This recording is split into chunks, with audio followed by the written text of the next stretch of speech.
Like, can you close the door, it's really hot. Yep. Try to keep it cool in here. If at all possible. I don't know, yeah, I tried to check with Kirby if the heat was going or not, Oh, and yeah, I couldn't jump high enough. kind of sauna thing up there. Pardon? It's like a sauna.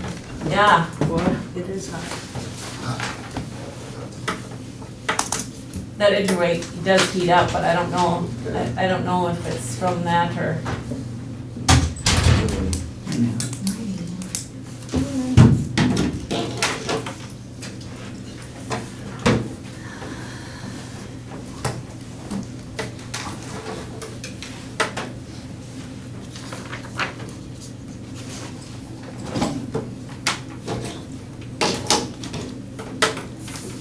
All right, let's see.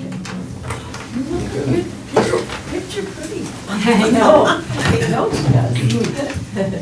I pledge allegiance to the flag of the United States of America and to the republic for which it stands, one nation, under God, indivisible, with liberty and justice for all. Thank you and good morning. I'll call this regular school board meeting to order, and the first item of business is to establish a quorum. Okay, Kirby Anderson, Here? Natalie Knutson, Here. Melanie Cole, Present. Matthew Lemke, Here. Missy Hermes, Stephen Biggessa. Here. We have a quorum. Very well, thank you. Is there a motion to approve the agenda that's before us? So moved. Is there a second? Okay. I'll take Natalie, and any discussion on the agenda? All in favor of approving, say aye. Aye. Opposed, say nay. All right, that is approved, and we have a resolution on acknowledgements. Congratulations to sophomore Solvi Smithstead for being selected for the summer history immersion program with History Day, Minnesota. The program will take place in July in coordination with the U of M, with students immersed in research centered on the 2022 theme of debate and diplomacy in history. I'll offer that resolution and move for its adoption. Is there a second? Second, And is there any discussion on it? Hearing none, we'll take roll. Natalie Knutson. Yes. Melanie Cole. Yes? Matthew Lemke. Yes. Missy Hermes, yes. Stephen Biggessa, Yes. Kirby Anderson. Yes. The resolution is adopted. Very well, thank you. And we will move into our board reports, starting with Kirby Anderson. All right, we have 544 Education and Finance, and the Finance Committee did meet. Matt and Natalie and I met with Blake and Jeff on Wednesday, June 2nd in the afternoon, and we reviewed the budget and the assumptions as far as everything from technology to utilities to contract, forecasts, gifted and talented teacher, capital outlays, ALC bathrooms, and it's all in the budget, of course, that we have on our agenda today in old business. But, so we did review that and went into quite a bit of detail on some of those things, and so appreciate Superintendent Drake and Blake for going over that with us, and I think we had a good chance for input. I don't know if you two have anything to add, but it was the meeting went well. Okay. As far as 544 Foundation, we've actually had 2 meetings since our last board meeting. We did meet on Thursday, May 13th, and there was a lot of discussion on, there's still a lot of questions on what's going to happen and when, and some of those have been answered in the second meeting, of course, when we're going to have homecoming and Hall of Fame, and requests for classroom wish lists were being taken. They did review the Lincoln School grand opening, and of course 544 Foundation had a very good presence there. Talked about class reunions. At the meeting we had last week was on June 10th. We reviewed, they had $23,000 in income to the foundation in the previous month.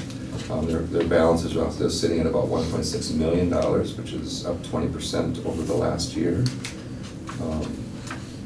We're 90% sure we're going to have the Distinguished Alumni and Hall of Fame events on October 8th and 9th. Classroom wish lists are being reviewed. There's 90 requests so far. Starting to see more class reunions this summer, some of them from, that would be scheduled for this year, some of them that were postponed from last year.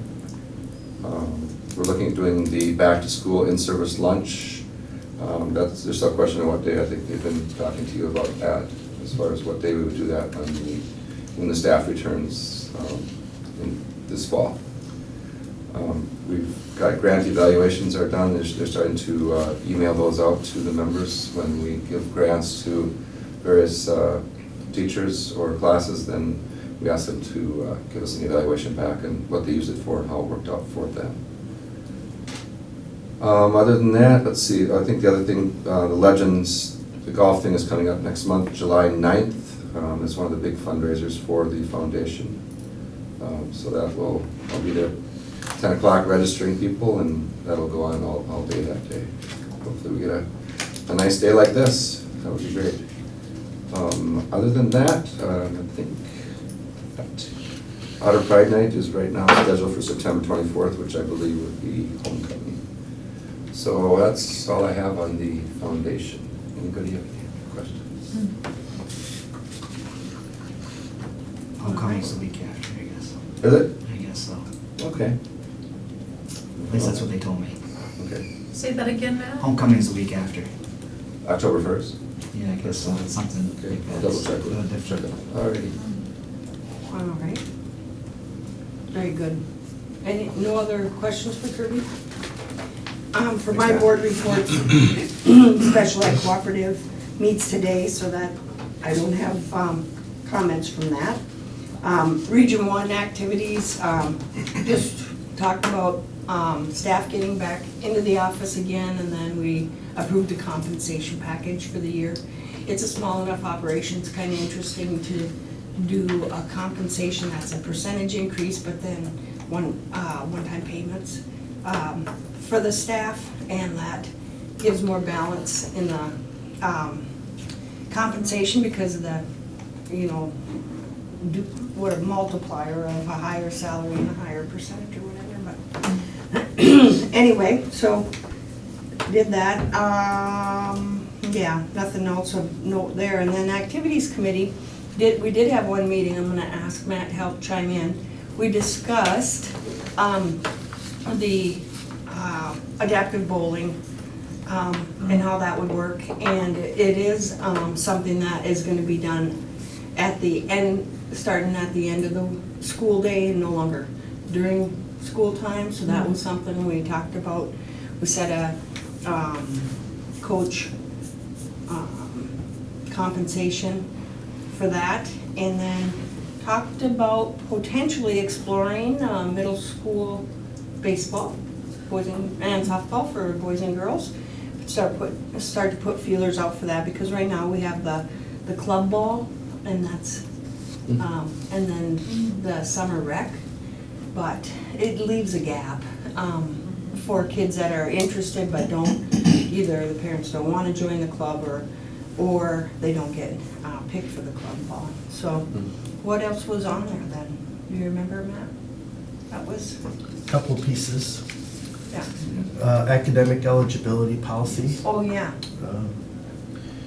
So essentially, what Derek presented was a policy where if you have failing grades, instead of losing your eligibility, you can maintain it by attending early morning or before school tutoring sessions to help get yourself back in good graces.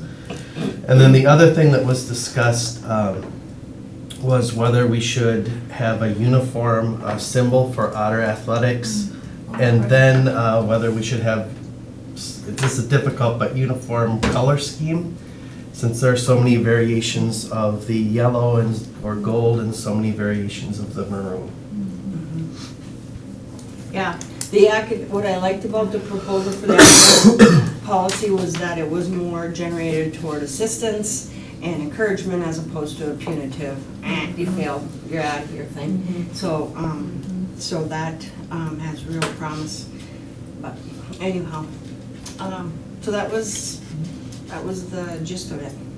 And so that completes my board reporting. Anybody got any questions? All right, we'll move on to Missy Hermes. All right, the policy committee met on Tuesday, June 1st, and that was wasn't a super long meeting because we just went over the budget for next year, so that because, again, of COVID, there's going to be carryover of the budget from this year to next year. But all of the committee members, all those positions are filled, and just to remind you that on the staff development committee, that there's representation from every building, from licensed and non-licensed staff, and so on. They also were talking about some of the ideas for staff development speakers in the fall and next spring too. And it was interesting to hear some of those ideas, and really as that committee is thinking about some of the changes we've made because of our strategic planning. And so one of them would be having some speakers helping or giving ideas on project-based learning. And then also, I thought was really great, there was great discussion on trainings for paraprofessionals. And so some of the things that they, including, just a wide variety, CPR training, training on autism spectrum, and even restorative justice. Yeah, so that was a good meeting. And then policy committee has not met, and we probably will be meeting later in the summer once the new policies that would be coming out of the legislature, once we know those. It's probably better than meeting multiple times like we did last summer. Although it's fun to meet. Will we have a lot of policy rollback, removing our COVID stuff, or is that? That was just in practice, and we didn't have an actual policy in Yeah. place. Okay. We had a procedure, Okay, yes. so a lot of that'll just drop off. Well, Without- and depending on what's, provided, Yeah, right. provided Okay. directive from the governor. Okay. Yeah. Right, so hopefully the legislature will wrap up real soon. No more about that. And we will have a couple policies to go over, that is actually internal policies that we'll have to touch base with outside the legislative ones. Very good. Any other questions for Missy? All right, moving on then, Natalie? Wellness has not met, so nothing to report there. And then buildings and grounds, started on the tennis court project. And we'll be talking about some facilities and some proposals in our work session today, but otherwise nothing formal. Okay. Very good. Any questions? All right, moving on to Matt. Okay, Lakes Country Service Co-op Board, we met May 13th. I think the big news, well, there's two things. One was that this is kind of the time of the year where you start having renewals of contracts for health insurance. And for quite some time, the co-op has been losing contracts, and this will be the first year that they will actually be gaining substantial contracts back. And one of the biggest ones, Alexander, is coming back, which is 337 contracts for health insurance. So it's kind of interesting just kind of how things change and competitiveness. And one of the things that Lakes Country Service Co-op did with the rest of the co-ops in Minnesota was form kind of a group for the state. And one of the announcements that just came out too is that they are now switching. They did every 5 years you go out for bids, quotes and stuff for that for health insurance. And they are going to be changing from Blue Cross Blue Shield to Medica. And Medica is a Minnesota-based nonprofit health plan, and it's been around for 45-year history and serves, I think, nearly 1 million members across Iowa, Kansas, Minnesota, Missouri, Nebraska, up here, so quite a few states. So that was kind of the big news that happened in that meeting and stuff. And so some of the things that the co-ops did to make themselves competitive again are starting to work, so, which is exciting to see. And so And again, that's open to, again, schools, counties, cities that belong to the co-ops throughout the state of Minnesota that can get competitive bids for health insurance and stuff, so, and dental and everything else that they cover too. Then the Minnesota High School League. The big news that I would say is, well, there's a couple things. June 1st was the first time that the board actually met in person in 15 months, so they're starting to get back to normal maybe a little bit. And the big thing that they talked about, again, that they passed was the budget and some of the changes that have been made.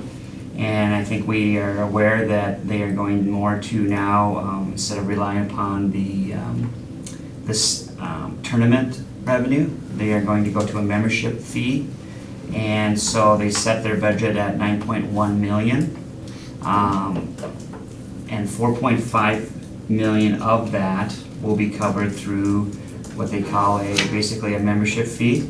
And so the new rates that will be coming out here are membership dues will be $100 for everybody, so that's just consistent. But then the per activity fee will be changing from $225 to $265, and then they also will be increasing the per student fee from $635 to $735. And so they're anticipating that will raise about $4.5 million.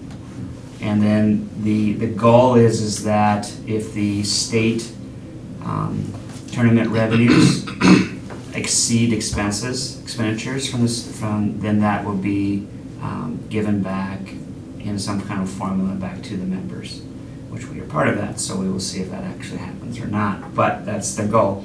And then they also set for 2022 and 2023 school year and 23-24 school year the activity fee to student fee ratio, and that will be going to a 55% and 45% to a 50-50 for 22-23 school year. It'll be a 55% activity fee and 45% of the $4.5 million that they have to raise. So that's kind of their number right now, 4.5. And then it'll go to a 50-50 split, and then they'll make quarterly changes to that. So that was kind of one of the things that they made a change. The other thing now, more on a sports-related activities side of it, is cross country. Next year we'll be moving to an additional, going from 2 classes to 3 classes. Soccer will be adding also a 3rd class, so they'll be moving from 2 to 3. Volleyball will be adding a 4th class, so they'll go 3 to 4. And track and field will be moving from a 2 class to a 3 class system too. So there's some changes that they have to make. They might have to add an additional day like onto track and field and stuff like that to accommodate the additional participation at the state meet and stuff like that. So there should be actually more participants participating at the state level, which is always exciting for students, athletes, and communities and coaches and stuff. So, and that is what I have to report today. All right, any questions for Matt? Yes, Matt, are they going to continue then at the high school league to have online meetings now so that people from outstate Minnesota can participate in their meetings instead of making the people meet in the Twin Cities? They did not bring that up. I would anticipate that at this point in time they will probably go back to having you have to attend. That's just but that can be changed too. They are going to do some virtual meetings, so they are going to have some virtual fall meetings and stuff like that. So they are going to do that. I don't believe the executive directors, I believe they'll go back to just going back to in person, and so that you have to be down there to actually be there. So at least that's what I'm anticipating right now. So, not that they couldn't. And that doesn't necessarily mean that our activity fees have to increase, like what the parents and the students pay. No, it doesn't mean it has to. Right. But, at some point in time with budgets and everything else is that, you look at, as they're, if anything, it's one big pot of money, so I mean, if the Right. activities fees become such that they get to be too much, but no, I don't believe it's gonna affect anytime soon anyway, anybody's activity fees for Fergus. Okay. All right, anything further? And then Stephen? My reports are pretty light today. The legislative special session, I believe, begins today. So I'll have more to report next week on that.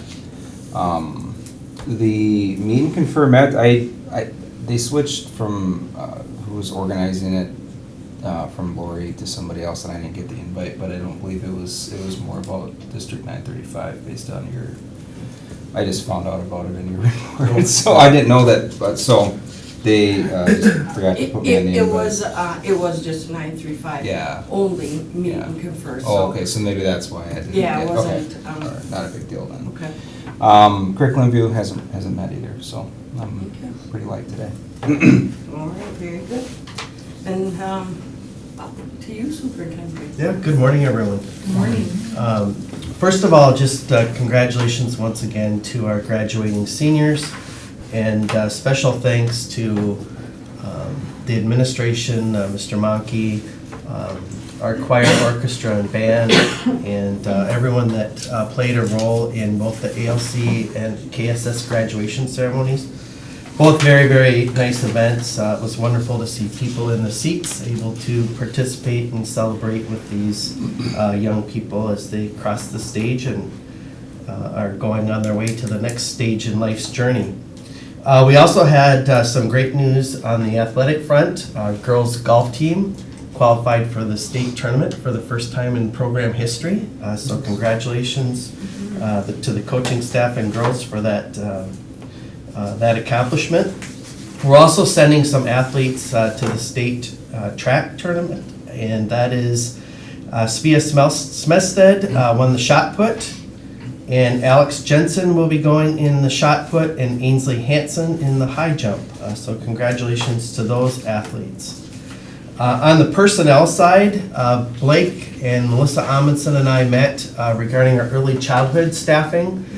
We are ahead of where we normally would be with registrations, and so we're looking to increase our capacity. We think that we can add some more programming that will be appreciated by parents, and so we've asked Lakes Country Service Co-op to post an opening, and hopefully they have some strong applicants for that. On the facility side, Natalie mentioned that we have work ongoing with the tennis court, so it would be nice to get that one crossed off the list. I know that I had not been up to Lincoln in a few days, but I know that the weed killer was applied. I'm assuming the hydro seeding, if it has not taken place last week, will take place this week. So a little help with some timely rain would be appreciated to keep that seed going. Lincoln, we still are working on the exterior caulking situation. That's been ongoing for at least 6 months now, probably. That still needs to be resolved. Just as a reminder to the board, that's been caulked twice now, I believe. Neither one was an adequately done job. The contractor is out of Wisconsin. There was some question whether he was going to send a crew back to do the job right, or if we were going to, or Comstock was going to sever that relationship and look for a new provider. The other significance to that, though, is that project needs to be done before we do the horizontal maroon striping on the exterior of the building. In addition to that, there are still some items to be checked off the list on the interior, and then Scott and Doug were working on an exterior punch list as well on that project. But we are getting closer. It will be a nice day when everything is finally checked off and the work is fully complete. Mike Donahoe, Shannon Erickson, and I have had a couple preliminary discussions, and this is related to the meet and confer for 935. just on accessibility into the Roosevelt Building and accessibility into the 935 offices. So we do have a couple of options with electronic control into the 935 office, and we'll have another meeting just to decide what the best course of action will be with that moving forward. We had been awaiting a quote on the expansion of the ALC bathrooms. We did receive that late last week, and that came in at a little under $112,000. Chromebook collection is ongoing. Just a request to our families and students out there, if you still have a school-owned device and have not made arrangements with the district to retain it for summer school purposes, we do need those returned so that we can do our summer maintenance on those units and get them prepared for deployment again next fall. We still have, or had a meeting with Stride, our partner in IQ Academy. Those discussions are ongoing regarding a new contract agreement. On the legislative session side, what I'm hearing is probably, and most likely once all this work's been completed, is somewhere between 1.5% and 2% on the general ed formula in year number 1. So we will see how all that shakes out in the coming weeks. Pardon me. I will be sending out a brief parent survey on school safe start plans for next fall. This is a requirement federally to receive the ESSER 3 funding. So quite honestly, it's a little premature having just wrapped up this school year, but we will do what we can to kind of estimate where things will go, and essentially what I will assure the parents is that we will be in compliance with whatever rules and expectations are placed on us from the CDC, Minnesota Department of Health, and the Minnesota Department of Education.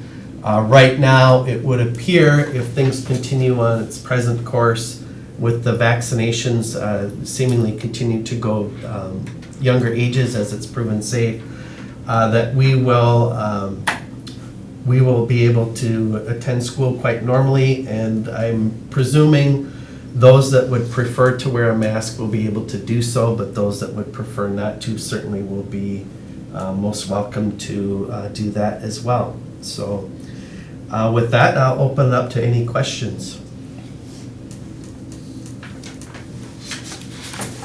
Hearing none, we'll continue to move forward. Thank you, Superintendent.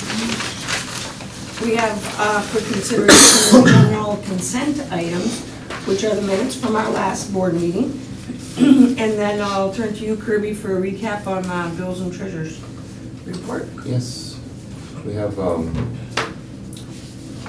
and I met with Melanie this morning, and the first thing we did is we reviewed the year-over-year fund balance from this year to last year. We just completed the 11th month of our 12-month fiscal year.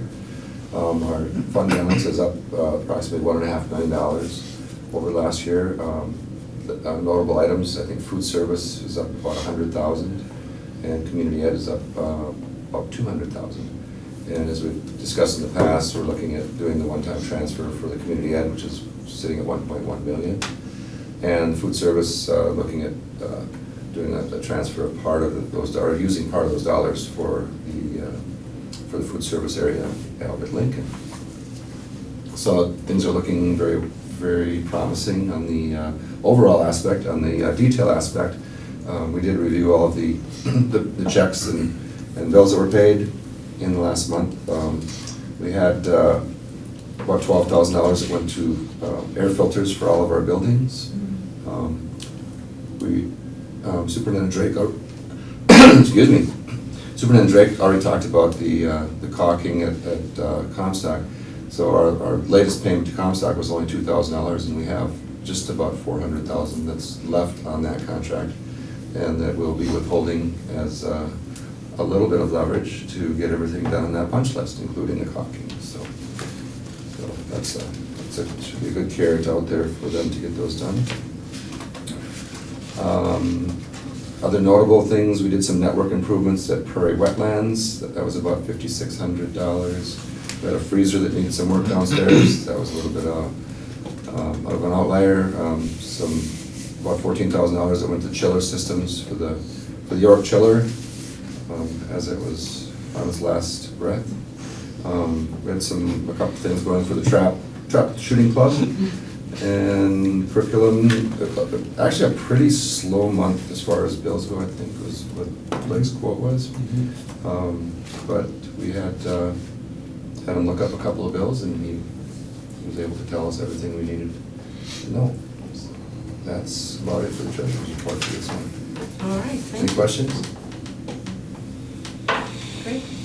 We'll turn to Elaine Jemke then for our personnel review. Good morning, everyone. Number of items here. Under personnel, head coach hire, Josh Steer, head girls basketball coach. And that's due to Brad Strand leaving the district here, so having a vacancy. Certified staff hires, we have Amy Drake, science teacher at ALC and KSS. Janelle Holt, science teacher at KSS. And Kendall Kohler, physical education teacher at KSS. And these are all new hires for the 21-22 school year. Staff, certified staff retirement, Deb Suter, French teacher here at Kennedy, and IQ Academy also. Support staff hires, Madison Putbury, she's going to be a seasonal tech support person. Perry Marcus, delivery custodian. Danielle Rouse, Title I paraprofessional at Cleveland. Under support staff retirement, we have Linda West, special education paraprofessional at Cleveland. Under support staff resignation, we have Carolyn Anderson, also special ed paraprofessional at Cleveland. Individual contract for the 21-22 school year for student services coordinator, Jennifer Jensen. And then contract changes. Rescind the resignation of Rebecca Pierce, special ed teacher, along with a requested 3-year leave of absence effective 7/1/2021, and a separation agreement and release of all claims between Fergus Falls Public Schools and Jerome Hoeske effective 6/30/2021. So I would recommend these items under personnel for approval to the school board. Is there a motion to approve the nominal consent items? So moved. And a second? I'll second. All right, any discussion on any of the items up for approval? Hearing none, all in favor of approving, say aye. Aye. Opposed, say nay. All right, the general consent items are approved. We have old business, which is the fiscal year 22 financial budget for the Fergus Falls Public Schools. We reviewed that last month. I would look for a motion to approve the proposed budget. So moved. Is there a second? I'll second that. Any discussion on it? All right, all in favor of approving, say aye. Aye. Opposed, say nay. All right, that is approved, and we'll go into new business. Seeking a motion for the fiscal year 22 membership with the Minnesota School Boards Association Policy Service. Would someone make that motion? So moved. And a second? A second. All right. Any discussion on that? All in favor of approving, say aye. Aye. Opposed, say nay. All right. And the Minnesota State High School League seeks resolution for our membership, join with them, so here it is. Resolved that the governing board for school district number 544, County of Otter Tail, State of Minnesota, delegates the control, supervision, and regulation of interscholastic athletic and fine arts events referred to in Minnesota Statute Section 128C.01 to the Minnesota State High School League, and so hereby certifies to the State Commissioner of Education as provided by Minnesota statutes. Further resolved that the Fergus Falls High School is authorized by this, the governing board of said school district or school to, number 1, renew its membership in the Minnesota State High School League, and number 2, participate in the approved inter-school activities sponsored by said league and its various subdivisions. Further resolved that this governing board hereby adopts the Constitution, bylaws, rules, and regulations of said league And all amendments hereto as the same as are published in the latest edition of the League's official handbook on file at the office of the school district or as it appears on the League's website. Excuse me, as the minimum standards governing the participation in said League-sponsored activities, and that the administration and responsibility for determining student eligibility and for the supervision of such activities are assigned to the official representative identified by the governing board. Will someone offer this resolution, move for its adoption? I'll offer resolution, move for its adoption. And is there a second? I'll second that. All right, thank you. Any discussion on our resolution to join the State High School League? Okay, hearing none, go ahead, clerk, please. Melanie Cole, Yes? Matthew Lemke. Yes. Missy Hermes, yes. Stephen Vigasa, Yes. Kirby Anderson. Yes. Natalie Knutson. Yes. The resolution is adopted. Thank you.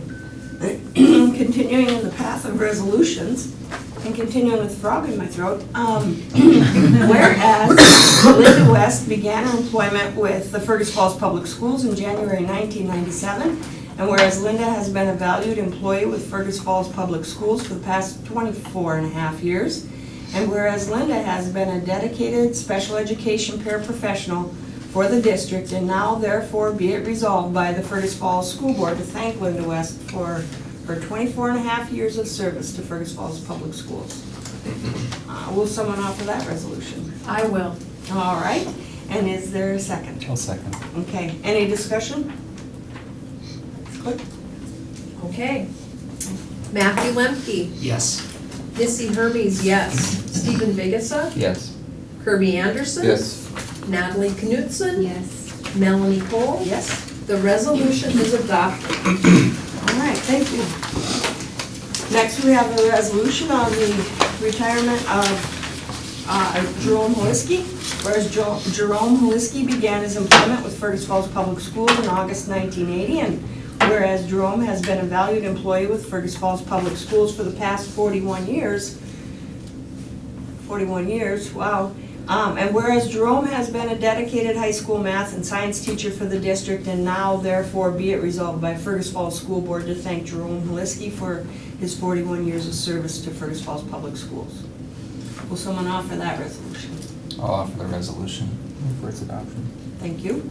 And is there a second to that? I'll second that. All right, any other discussion? Stephen Vigasa, Yes. Kirby Anderson. Yes. Natalie Knutson. Yes. Melanie Cole. Yes? Matthew Lemke. Yes. Missy Hermes, yes. The resolution is adopted. All right, thank you. And we have a resolution on the retirement of Deb Suter. Whereas Deb Suter began her employment with Fergus Falls Public Schools in August 1988, and whereas Deb has been a valued employee with Fergus Falls Public Schools for the past 33 years, and whereas Deb has been a dedicated French and science teacher for the district, and now therefore be it resolved by the Fergus Falls School Board to thank Deb Suter for her 33 years of service to Fergus Falls Public Schools. Will someone offer that resolution? I'll offer that resolution. Thank you. And a second? I'll second. Okay, any discussion? All right, clerk, please. Kirby Anderson. Yes. Natalie Knutson. Yes. Melanie Cole. Yes? Matthew Lemke. Yes. Stephen Vigasa. Yes. Missy Hermes, should I answer we? Oui, oui. Yes. The resolution is adopted. Thank you. All right, which, on that humorous note, concludes the regular agenda for today. We will have a work session with proposals from various entities to undertake a facility assessment. The structural, we're looking at the structural stuff, not the personnel stuff today, but, and we will meet again Monday, June 28th at 7 a.m. here in the Otter Community Room. Is there a motion to adjourn? So moved. All right, and a second? I'll second. Okay. Any discussion? All in favor of adjourning, say aye. Aye. Opposed, say nay. All right, we are adjourned.